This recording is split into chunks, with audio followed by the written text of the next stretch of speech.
So, India versus China, who would win? Let's find out in a few seconds, guys. But before we do, please like, share, and subscribe to the channel. It really does help me out.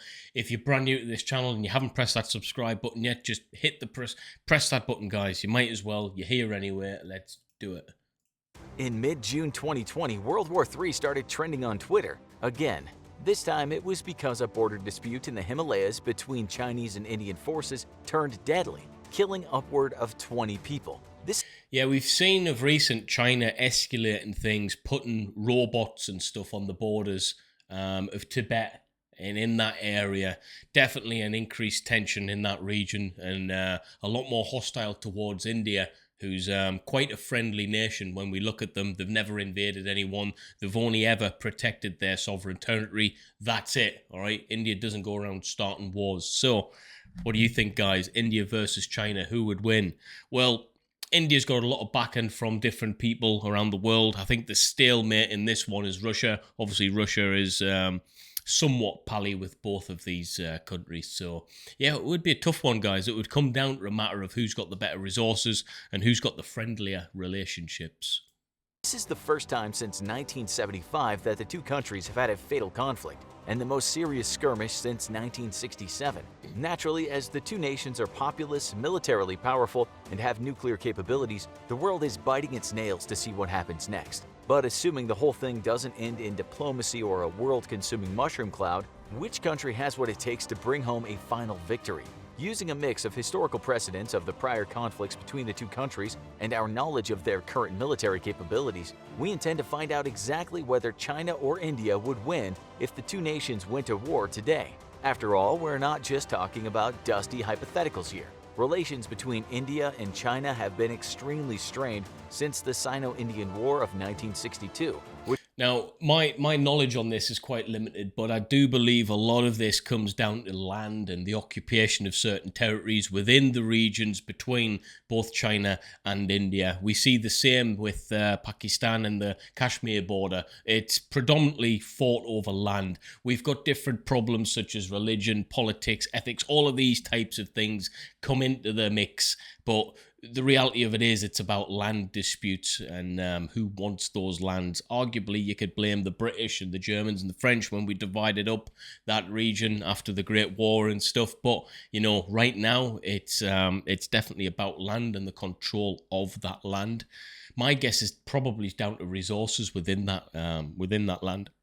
But it's a shame what's going on over there. It certainly is. This is in 2020 as well, what we're referring to. But yeah.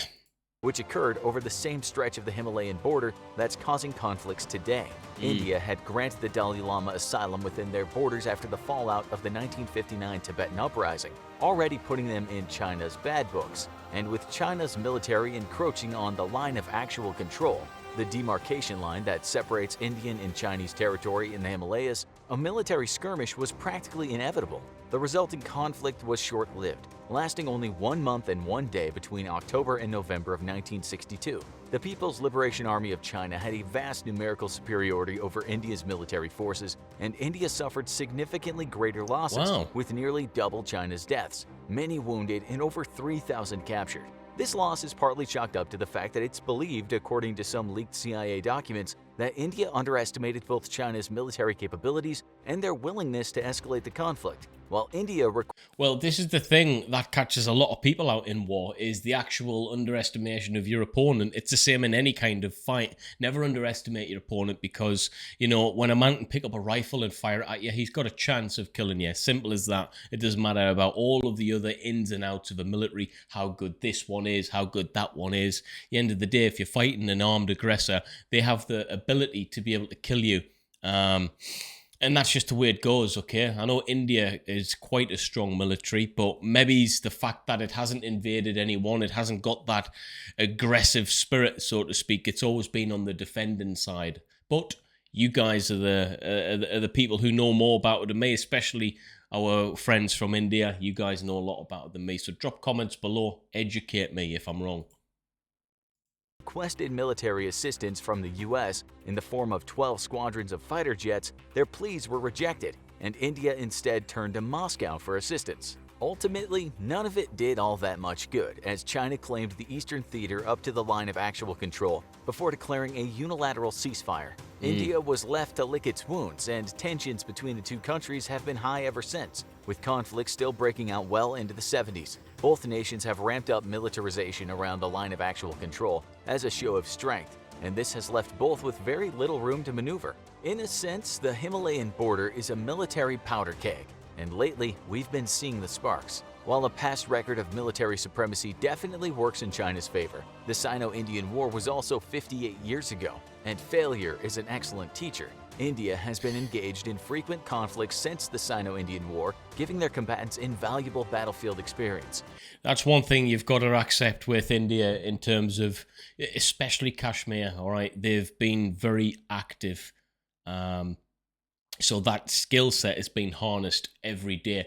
It's not like the United Kingdom, for instance, where although we have a very good military, in order to hone your skills, you've got to be doing it like live. You've got to be doing it for real. Doesn't matter how many training operations you go on, you've got to be doing it for real. And the last war we fought in effectively was Afghanistan, and that's been over a decade now. So these guys never stop. They never stop, so their skill set is relevant and it's up to date. That's one thing I'll give India massive brownie points on this one. China, not so much, but India definitely has the upper hand in current experience.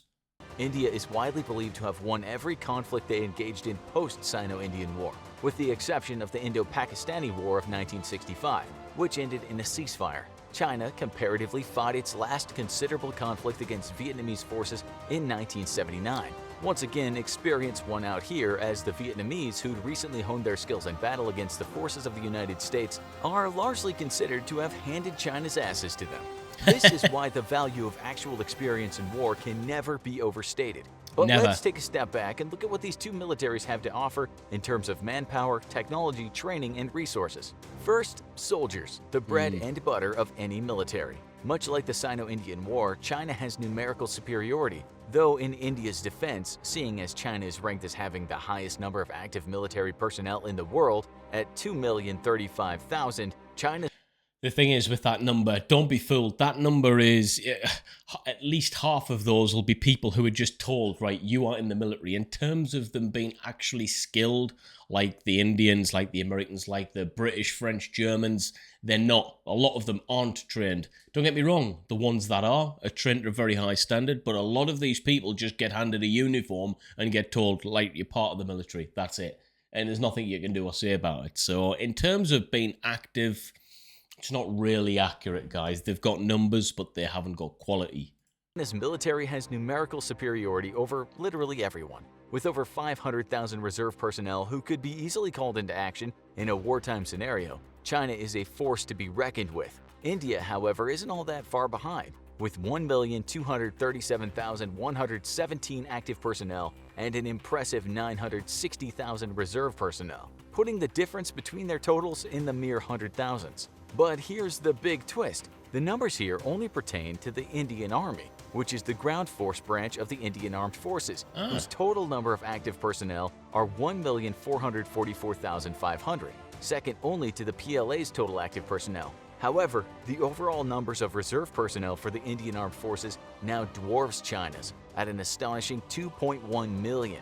The Indian Navy boasts 67,252 active personnel and 55,000 reserves. The Indian Air Force has 139,576 active personnel and 140,000 reserves. In contrast to India's three-pronged system, the PLA consists of 5 branches: the Ground Force, Navy, Air Force, Rocket Force, and the Strategic Assault Force. The Ground Force is the Chinese infantry and land-based operations, with 975,000 active personnel. The PLA Navy has 240,000 active personnel. The Air Force. Yeah, so again, these numbers I don't really get too worried about numbers and stuff. You can have don't get me wrong, on the battle space, they're going to make a bit of a difference, but it's about quality as well. You can't just have millions of very high quality soldiers. It's just not feasible for many militaries out there, bar America. America's probably the only country that does it really, really well, who has a a standard that doesn't really waver between the numbers, okay? You can be the first soldier, the millionth soldier. Your training within your role is going to be quite similar, and the standard is going to be similar. The same as the United Kingdom. That's one thing I'll give us brownie points for. The Asian militaries, I've noticed, you can have numbers, but those numbers don't really directly resemble good quality throughout all of those numbers, okay? It's not always the case. India probably has the advantage, even though the numbers are slightly less. I definitely think India has the advantage in quality over quantity, okay? I'm not too bothered about China having more in terms of numbers. Numbers are just numbers at the end of the day.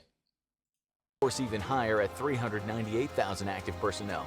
The People's Liberation Army Rocket Force, also known by the pretty funny acronym PLARF, is the branch of the military in charge of the land-based ballistic and nuclear armaments. They have only 100,000 active personnel. And finally, the Strategic Assault Force. This is the newest branch of the PLA, established officially in 2015, dealing with extremely modern forms of warfare like space and cyber operations. This division is so new that we don't even have an exact number of active personnel, but due to the specialization of the job and the fact that the group is only 5 years old, it's safe to assume that it's likely the smallest branch of the PLA.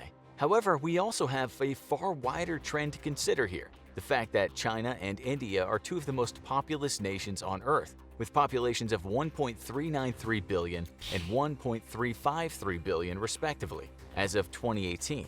In a situation of all-out war over their shared border, if both nations introduced conscription, the numerical differences between their armies would ultimately be nebulous. So if neither... Yeah, so in actual fact, the fact that their populations are very, very similar, if they really needed to, conscription would definitely happen. If they needed to have that advantage of having personnel, then they could both bring the very same numbers effectively because the population is the same. The factors that would change how the war would go if conscription was brought into the arena would be how hard and tough the person is, and would they be willing to die for the country. And I'll be honest, India, China, I think that's quite even, all right? I think you've got a very strong individual in both countries, all right, who would be very, very able and capable and willing to fight to the death for any cause, especially if their country depended on it. So that's quite even, that one. Either army would have an extreme numerical edge in the case of another conflict. Let's zoom in and take a look at the average military service member in each infantry, specifically their training, equipment, and weaponry. Thankfully for India, they've grown to invest in more intensive military training over the years, including joint operations training with the British, US, Japanese, French, and Australian militaries as their... Which don't think that won't make the Indian military much more capable, because it will. By India working alongside Great Britain, the United States, Japan, France, and Australia, they will get first-hand experience of how other nations do it, and they'll take all of the good things from those branches, those countries, and they'll put it into their own respective military training. Trust me, this type of stuff really does benefit the military, and the fact that India's open to it, it definitely gives them quite an advantage, guys, all right? Quite an advantage against any military in the world, all right? This stuff is where real good quality training takes place with counterparts like that. Their involvement in the UN deepen. The Indian military has also consistently invested in modernized primary assault rifle systems for their troops, currently working with a mix of American Sig Sauer 716 assault rifles and an Indo-Russian AK-47-203, a modern... Hey, tell you something, people give the AK and variants of the 47 a bad name.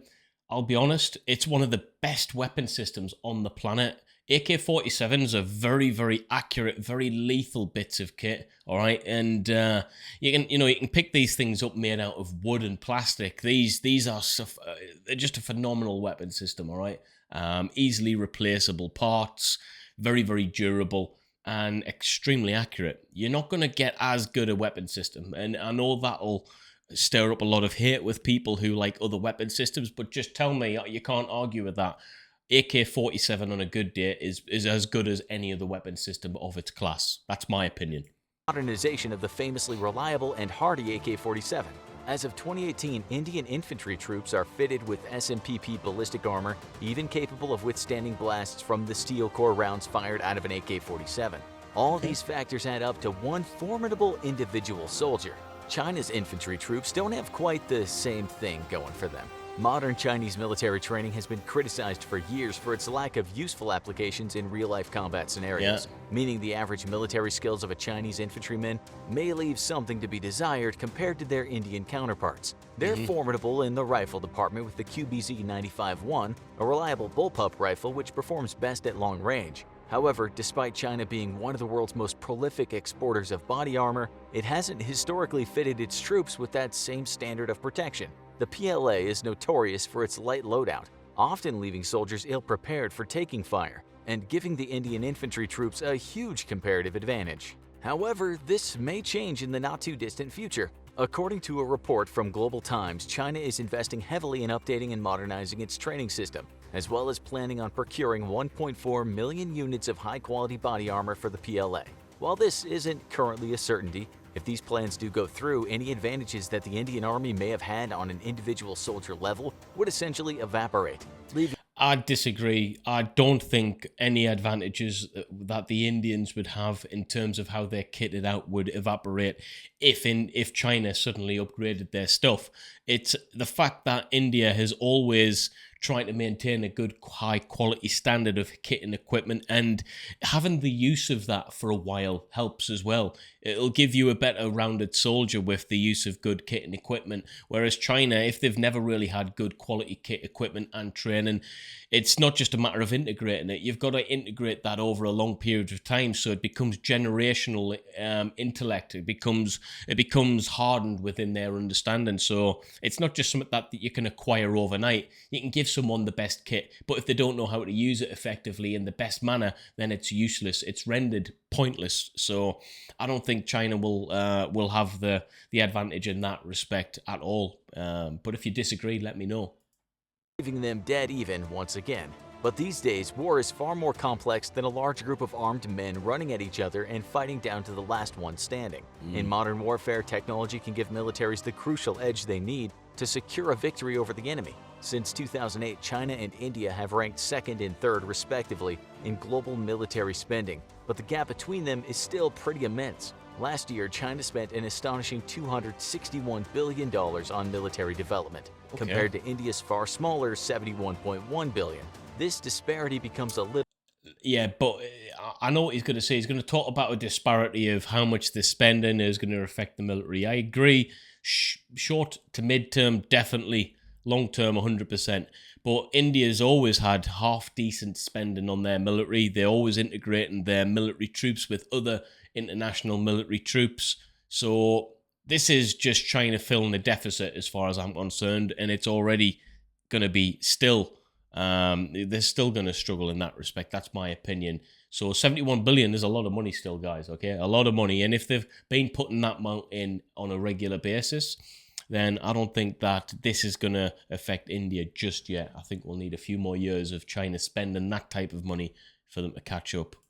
Little more natural when you realize that China's economy is 5 times the size of India's. Let's take a look at how these numbers actually translate into vehicles for their armies, navies, and air forces. While China is generally packing more hardware than India, one exception is in the world of tanks, where India's over 4,200 stands over 1,000 units greater than China's 3,200 plus tanks. However, this doesn't paint the whole picture of China's ground capabilities. If we're looking at the number of armored ground vehicles overall, China's 33,000 dwarfs India's 8,600, giving them considerable ground superiority, bolstered by the fact that they have 10 times more rocket projectors than their Indian counterparts.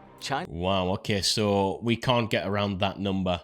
China kicks India's arse on terms of that. And you need that maneuverability as well. The ground vehicles is a massively important factor in moving individuals across the battle space and getting logistics, getting food, getting munitions, ammunition, you name it. Logistically, you need vehicles. So that could be a massive problem for India, actually. A massive, massive problem. There's no point having the advantage in every other way if you can't maneuver the people and the food and the resources across the battle space. You're going to lose.